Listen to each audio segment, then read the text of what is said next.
Welcome back to another episode of Marvel Man 901. So today I'm going to talk about Venom, Web of Spider-Man, Spider-Man 2099, Amazing Spider-Man, and the character called Man-Beast. So, starting off with Venom the Mace, issue 2 from 1994. In the previous issue, the Mace was introduced as a highly advanced hitman who was on the run from the Hitman Fold, basically the guys who basically brought him up to become this hitman guy. So he ended up in a car of Venom's friend, who was basically seen as a villain to Venom, and in this issue now, the Mace saw Venom as a villain as well. I mean, he looks like a monster, so obviously. So the fight is on, and they're actually fairly evenly matched. I mean, they have the same kind of camouflage abilities, and Venom is obviously very powerful and very good at fighting overall, actually. However, so is the Mace, and the Mace actually gets the upper hand on Venom, almost defeating him when they are interrupted by this Hitman Fold, who actually caught up to Mace. So the Hitman Fold basically attacks the heroes or villains, or how you want to see them, and instinctively Venom and the Mace work together to fight the Fold, which we will see in the next issue. So, moving on to Web of Spider-Man issue 113 from 1994. This is the first part of Live and Let Die, which is basically featuring Spider-Man, Gambit, and the Black Cat.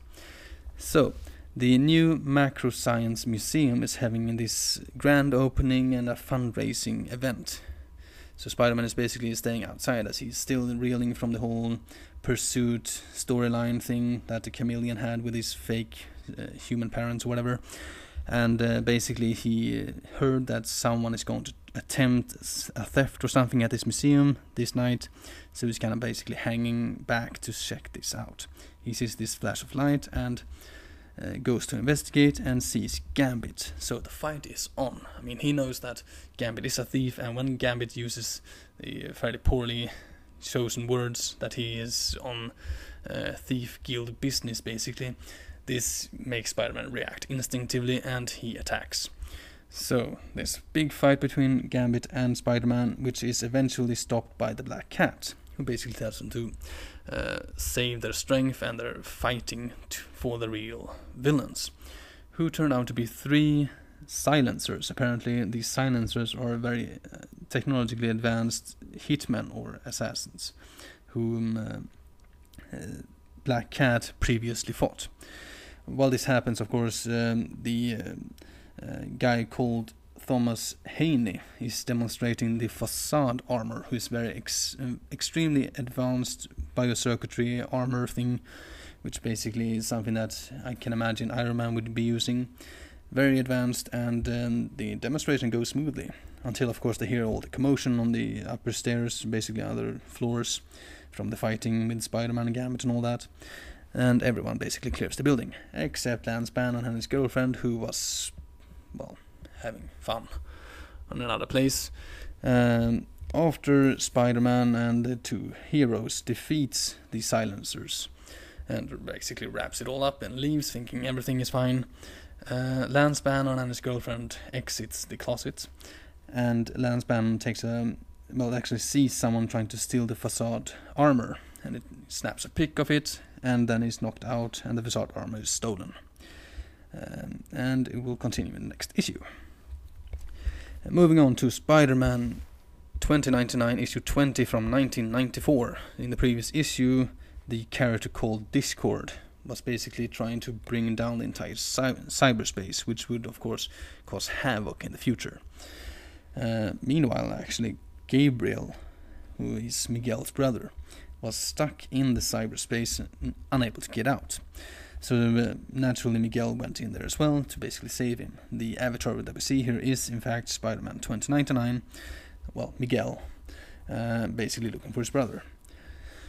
So in this issue now, Discord basically forces Spider-Man to become his sidekick. Either that or he's dead, basically. So Spider-Man goes along with it, and during the whole tour of the cyberspace that he gets from Discord, he sees this ghost image of Gabriel, basically telling him to pull the plug.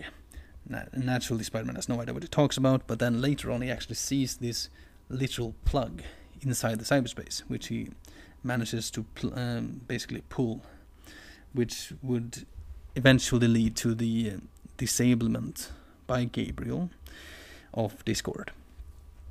So very nicely done, and pretty cool story actually. Gonna go back now in time to 1965 to Amazing Spider-Man issue 25. This introduces the first Spiderslayer, which is all very, very exciting. So basically, this professor called Smythe, who had invented the Spiderslayer, brought this Spiderslayer to J. Jonah Jameson, who is of course very, very excited about this. And later on, J. Jonah Jameson will be basically leading this Spiderslayer, controlling it to find and defeat Spider-Man. And it's a pretty close call actually, but eventually Spider-Man does manage to trick the Spiderslayer and J. Jonah Jameson, making him look like a fool yet again. Also, as a side note here, we have the first half image of Mary Jane. Exciting, exciting.